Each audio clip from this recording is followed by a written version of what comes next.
Praise the lord. ప్రభు అయిన యేసు క్రీస్తు నామములో మీ అందరికీ ప్రేమపూర్వకమైన వందనములు. పరిశుద్ధ గ్రంథంలో దేవుని వాక్యమును ధ్యానించుకుందాం. 128వ కీర్తన 5వ వచనము. సియోనులో నుండి యెహోవా నిన్ను ఆశీర్వదించును, నీ జీవిత కాలం అంతయు యెరూషలేమునకు క్షేమము కలుగుట చూచెదవు. ఆమేన్. ప్రియమైన దేవుని బిడ్డారా, ఇక్కడ వాక్యములు కనుక మనము గమనించినట్టయితే సియోనులో నుండి యేసేట మనలను ఆశీర్వదిస్తాడట. మన జీవిత కాలం అంతయు యెరూషలేము అంటే అర్థము దేవుని సంఘము. యెరూషలేము అంటే అర్థము మనకి సాదృశ్యంగా ఉన్నదండి. ఈ యెరూషలేమునకట క్షేమము కలుగుతుంది. ఎప్పుడు కలుగుతుంది క్షేమము అంటే సియోనులో నుండి ఆయన మనలను ఆశీర్వదించినప్పుడు క్షేమము కలుగుతుంది. మరి ఆ క్షేమాన్ని మనం పొందుకోవాలి, ఆ ఆశీర్వాదకరంగా మనం ఉండాలి అంటే మనమట దేవుని యందు భయభక్తులు కలిగి ఉండాలి.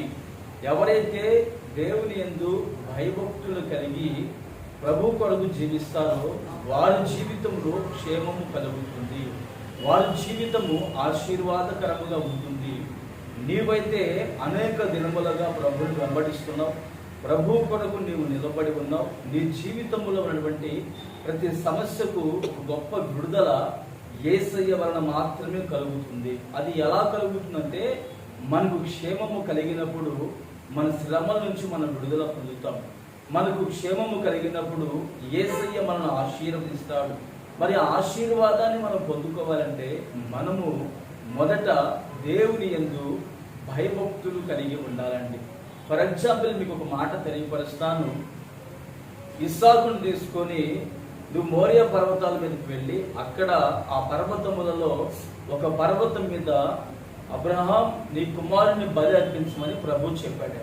చెప్తే దేవుని మాట ప్రకారం అబ్రహాం తన కుమారుని తీసుకొని మోరియా పర్వతాలకు వెళ్ళిపోయి ఒక బలిపీఠను కట్టి ఆ బలిపీఠ మీద తన కుమారుని పడుకోబెట్టి కత్తి ఎత్తి తన కుమారుని వధించిపోతే పరలోకం నుంచి ఒక స్వరం వినబడుతుంది, అబ్రహాం అని, ఇందువలన నీవు నాకు భయపడు వాడవు, నీ కుమారుణ్ణి బలి అర్పించవద్దు అని పరలోకం నుంచి ఒక స్వరము అబ్రహాము వినబడినది.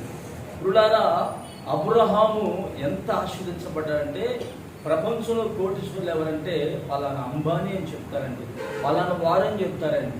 వాళ్ళకంటే కోటీశ్వరుడు అబ్రహాం అండి. అంతగా దేవుడు ఆశీర్వదించాడు.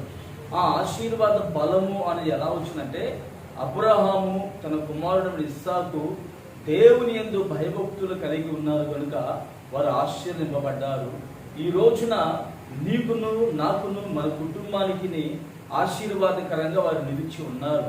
మరి అంతటి ఆశీర్వాదం పొందుకోవాలంటే నీవు కూడా అబ్రహాము ఇస్సాకు వలె దేవుని యందు భయభక్తులు కలిగి ఎప్పుడైతే నువ్వు నడిపించబడతావో నా యేసయ్య నిశ్చయముగా నీకు ఆశీర్వాదము పరలోకము నుండి నీకు అనుగ్రహించి నీ జీవిత కాలం అంతయు నీకు క్షేమము కలుగుతుంది. ఆ క్షేమము వలన నువ్వు దీవించబడి అనేకులకు దీవెనకరముగా మలచబడుదువుగాక.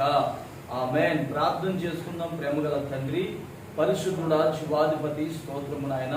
సియోను నుండి యెహోవా నిన్ను ఆశీర్వదించును, నీ జీవిత కాలం అంతయు యెరూషలేమునకు క్షేమము కలుగుతుందని మీరు మాకు తెలియపరిచి ఉన్నారు. ఇట్టి మాటలు ఈ రోజున మీరు మా జీవితంలో స్థిరపరచండి.